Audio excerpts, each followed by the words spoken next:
எது நானே ஒருவனை வசதி இருக்கேன், என்னாலே நிமிந்து பார்க்க முடியலன்னா அந்த அளவுக்கு யார்த்த இப்படி வளர்ந்து நிக்கியா? சின்ன உன் மாமியாரி காம்பளனா காலைக்கு அண்ணன் நிறைய குடிச்சிருப்பான்னு நினைக்கேன். அதான் இப்படி வளர்ந்துருக்கா போல இருக்கு.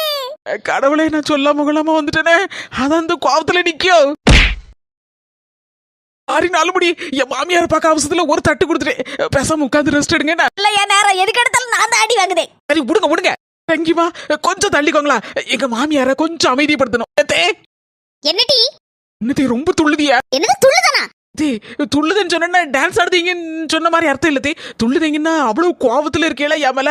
யான் என்ன பிரச்சனை? அடியே சொல்லாம கொள்ளாம வந்திருக்க நீ ஓம்போக்குல. ஒரு மாமியாருங்கிற மட்டு மரியாதை இருக்கா? என்னது இப்படி எல்லாம் பேசுதியா? இப்படிலாம் பேச மாட்டல. இன்னையில இருந்து நீனும் நானும் ஃப்ரெண்ட் இல்ல. என்ன? நான் மாமியா, நீ மருமவா.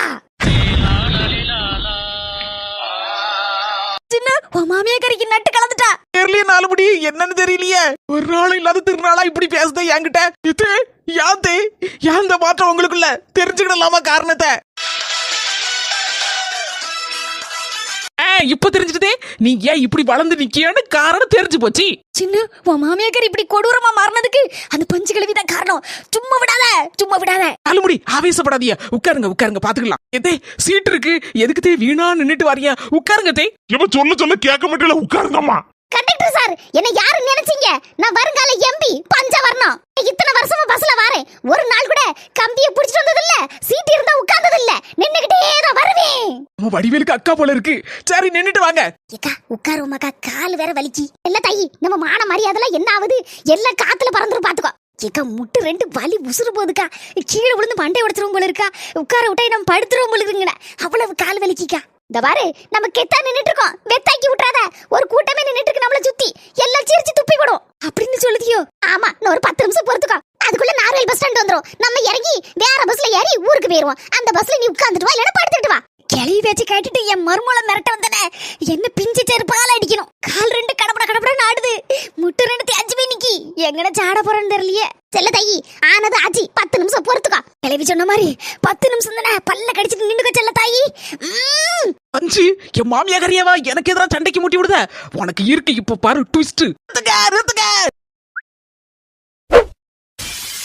படுபாவிகளா, 2 பேரும் என் வேலைக்கு உழவச்சிருவோம் போல இருக்கம்மா. கிளவி பாய். இதெல்லாம் உங்களுக்கு தேவையா? சரி ஆம்புலன்ஸ் அனுப்பி வைக்க, வந்து சேருங்க வீட்டுக்கு. படுபாவி பேச்ச கேட்டு நடு ரோட்ல விழுந்ததான் மிச்சம். நான் போக்குல வீட்டுக்குள்ள கிடந்தேன், என்ன வான்னு பம்புக்கு வானால இழுத்துட்டு வந்து இப்படி நடு ரோட்ல இழுத்து கொண்டு போட்டுட்டாலே. எத்தனை நாள் கனவு கண்டுட்டு இருந்தாலோ என்ன நடு ரோட்ல கொண்டு போடணும்னு. காலை எடுக்க முடியலையே. ஏக்கா இருக்கியா பேட்டியா?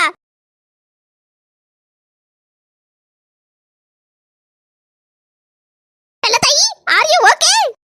ஏதோ ஒண்ணு இங்கிலீஷ்ல பேசதான் தெரியுது, ஆனா ஒண்ணுக்கா அங்கங்க அக்கக்கா வீங்கி போயிருக்குக்கா. என்ன பாத்தியா? கில்லி மாதிரி நிக்கேன். கிளவி கீழே விழுந்த பிறகு மீசல மண்ணு விட்டுலங்க மாதிரிலாம் சொல்லிட்டு இருக்கு. செல்ல தாயி ஒத்தாடி என் மேல படல. அது எப்படிக்கா? 2 பேரும் ஒண்ணா மண்ணா வந்தோம். எனக்கு அடிபட்டிருக்கு, உனக்கு அடிபடலங்க. உனக்கு அடிபடணும்ல, எனக்கு அடிபடலையே. அக்கா கவலைப்படாதக்கா. இப்ப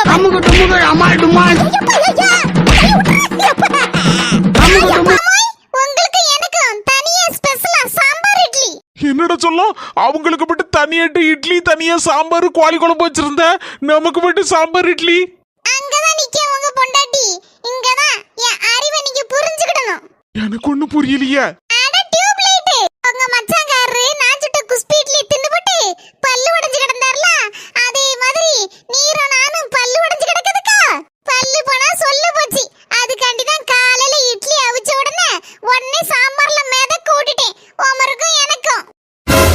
அம்மா இட்லி ரொம்ப காரமா இருக்கு, திங்கவே இல்லையா? அதுக்குள்ள அழுதியே. செல்லமே, உன் அறிவுக்கு நீ நாசால இருக்க வேண்டியவா. இப்படி நாத்துங்கிற பேர்ல இட்லி சுட்டுட்டு கிடக்கிய இந்த ஊர்ல, அது நினைச்சுதான் ரொம்ப கண்ணீரா வந்துச்சு. அதான் கும்புன்னு அழுதுட்டேன். மாமா இன்னைக்குதான் என்ன நல்லா புரிஞ்சிருக்கீங்க.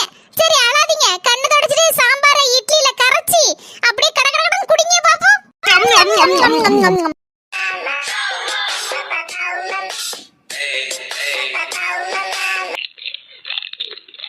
அப்படிதாங்க, நல்ல நைய நொறுங்க சாப்பிடுங்க.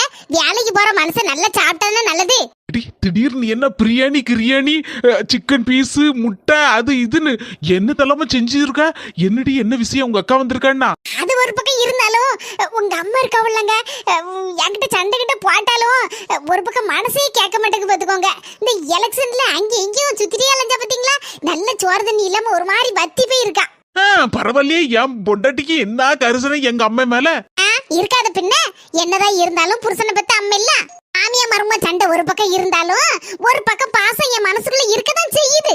எப்படியோ 2 பேரும் சண்டை கண்டு போடாம ஒத்துமையா இருந்தா எனக்கு நிம்மதியாப்பா. சரி அள்ளி எடுத்து சாப்பிடுங்க. ஏ புஷ்பா,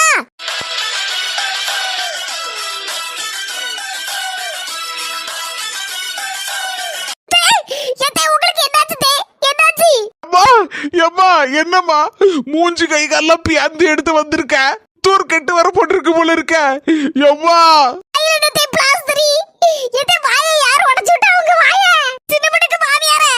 என்ன நடந்துச்சு? யாது நடந்துச்சு சொல்லுங்க. என் மாமியார் வாயே திறக்க முடியல போல இருக்க. வாய் ஒரு பக்கமா எல்லாம் போயிருக்கு. யார் உடைச்சுட்டா வாய? அது ஒரு பெரிய கதம்மா. அதெல்லாம் என்ன ஏதுன்னு கேட்காத. அவ்வளவுதான். நாங்க பஸ்ல போனோமா, சறுக்கி கீழே விழுந்துட்டோம். சறுக்கி கீழே விழுந்துட்டேளா? இது பஸ்ல போய் கீழே விழுந்து மண்டைய உடைச்சேளா? ஆனா என்னவோ ஏதோ எலெக்ஷன் பிரச்சனையில யாரும் உங்களை அடிச்சு நொறுக்கிட்டாவளோன்னு நினைச்சதே. எதுக்குமா அந்த வீணான சுவாலி? எதுக்கு நீ பஸ்ல எல்லாம் போற? பேசாம வீட்டோட கிடக்க வேண்டியதுல. அம்மா புஷ்பா, கவனமா கேட்டுக்கோ. அந்தால கீழே விழுந்தானே அடிபட்டது பாத்தியா? அந்தால பக்கத்துல இருக்க ஆஸ்பத்திரியில கொண்டு போய் போட்டு கையில கெட்டு போட்டு வாயிலையும் பிளாஸ்டரி போட்டு இருக்கு பாத்துக்கோ. வாயிலையும் கையிலையும் சரியான அடி. அடிங்கியோ ரத்தத்தை ஒண்ணும் காடல. உள்காயமா? எல்லாம் உள்காயம் தான். உள்ளுக்குள்ளதான் சரியான அடி. ரத்தம் ஒண்ணுமே தெரியல வெளியில. உள்ளுக்குள்ள பலத்த அடி. டாக்டர் சொல்லிதான் விட்டாருமா, இந்த வாயில எதையும் போட்டப்படாதுன்னு. என்னது வாயில எதுவும் போட்டப்படாதா? அதனாலதான் வாயில பிளாஸ்டரி போட்டு இருக்கு. அந்த பிளாஸ்டரிக்கு நடுவுல சின்னதா ஓட்ட போட்டு இருக்கு பாத்தியா? ஆமா, இது புதுசா இருக்க. எதுக்கு தெரியுமா? இந்த வாய் வழியா ஒரு புனல வச்சுதான் கஞ்ச கரைச்சு ஊத்தணுமா. பாலுகளு தண்ணி காப்பி மட்டும்தான் ஊத்தணுமா. வேற எதையும் வாயில போட்டப்படாதா. அதுக்குதான் இப்படி போட்டு விட்டுருக்காரு டாக்டர். இப்படி நல்ல சிக்கனை கடிப்பியன்னு நினைச்சிடலாம். இதே மாதிரி சிக்கன் துண்டு நல்ல செப்பு பீஸா வந்து உங்களுக்கு பொரிச்சு வச்சிருக்கேன் பாருங்க. பிரியாணிய இப்படி நல்ல திம்பியா நினைச்சு நல்ல சிக்கன் பிரியாணி முட்டை காடை கவுதாரின்னு எல்லாத்தையும் அவிச்சு புறக்கி வச்சேனே. என்னத்தே உங்க வாயில இப்படி பிளாஸ்டரிய போட்டு ஒட்டி போட்டாவளே. மடிய புஷ்பா அவளை தின்னு யாப்ப விட்டுட்டா. ஐயா ஐயா ஐயா, இந்த நேரத்துல இப்படி ஆகணும்? நல்ல கஞ்சி குடிக்கும் போது கூட கிழங்கு மாதிரி அலைஞ்சேல. சின்ன துண்டு சிக்கனை கூட இந்த செல்லமான வாயில போட முடியாம ஆயிப்போச்சே. பொண்டாட்டி எங்க அம்மைக்கு அடிபட்டு இருக்குன்னு வருத்தப்படுதாளா இல்ல ஒரு பக்கம் சந்தோஷப்படுதாளா? ஒண்ணுமே புரியலையே. அலவரி கோலமால கிடந்து அழுதுட்டு கிடக்கா. கவலைப்படாதீங்க தே, எத்தனை நாளானாலும் பரவாயில்ல. நான் கஞ்சி வச்சு ஊத்த ரெடி தே. கஞ்சி வச்சு ஊத்திடுதே எண்ணெயில இருந்து. அடுவாவி, என் நேரம் சரியில்லை. என்னைக்கு ரசமும் துவையிலும் மாறும் ஊறுகாயுமா பாடுவா. இன்னைக்கு பார்த்து செப்பு பீஸு அந்த பீஸு முட்டை காடை கவுதாரின்னு செய்து எடுத்து அடிச்சு நொறுக்கிட்டு கிடக்காவளே.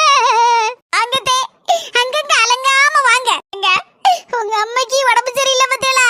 அதனால இன்னைக்கு ராத்திரிக்கு சிக்கன் பிரியாணி எல்லாம் வேண்டாம். என்ன கிலோ போல மட்டன் எடுத்துட்டு வாங்க. நான் வந்து சுக்கா பண்ணி எல்லாரும் சாப்பிடுவோம். ஏ பஞ்சவர்ண கிழவி, என்னையவா மாட்டி விட்ட என் மருமகிட்ட. இப்ப நீ சரியா மாட்டின உன் மருமகிட்ட. நீ செத்த என்னையோட. இன்னையில இருந்து உனக்கு பாலும் கஞ்சியும் தான். வயிறு முட்டை சாப்பிட்டாச்சுலாங்க. நீங்க அப்படியே படுத்து ரெஸ்ட் எடுங்க. நான் எங்க அம்மையை போய் கொஞ்சம் பாத்துட்டுமாங்க. உங்க அண்ணி திட்டுவாங்கல்லாமா? அதெல்லாம் ஒண்ணு போவேண்டாம். ஏங்க சும்மாலாம் என்ன திட்ட மாட்டாங்க. ஏதாவது நான் தப்பு பண்ணாதான் திட்டுவாங்க. மத்தபடி எவ்வளவு அன்பா இருப்பாங்க தெரியுமா எங்க அண்ணி. லேசா அவங்களையும் எட்டி பாத்துட்டு ஓடியாராங்க. சரி, என் தங்கச்சி எங்கேயும் தொலைஞ்சு போயிருக்கா. அவ போயிட்டு வர்றதுக்குள்ள நீ வந்துரு. என்னடா செல்லம்? ஆமா, அவ கிடக்க ஆரம்பண்டலு. அவளுக்குல நான் பயப்படி நினைச்சுக்கிட்டீங்களோ? நான் யாரு தெரியுமா? நான் நாத்து வாக்கும். தெரியும்டா, நீ யாருக்கும் பயப்பட மாட்டா. நீ கெத்துதான்டா, கெத்துதான். சரிங்க, நான் போயிட்டு வரேன். வீட்ல கொஞ்சம் பாத்திரம்ல மிச்சம் மீதி கிடக்கு பாத்தீங்களா? அவளத்தி கழுவி வச்சுட்டு வீடெல்லாம் தூத்து பறக்கி வாரி தொடச்சி போட்டுருங்க. என்ன கொஞ்ச நேரம் ரெஸ்ட் எடுங்க. ஆமாய், மறக்காம ரெஸ்ட் எடுங்க படுத்து. ஆமா, நான் இனிமே எங்க ரெஸ்ட் எடுக்க? அதான் பாத்திரம் மட்டும் கரிச்சிட்டு எல்லாத்தையும் கழுவ சொல்லி இருக்கிய.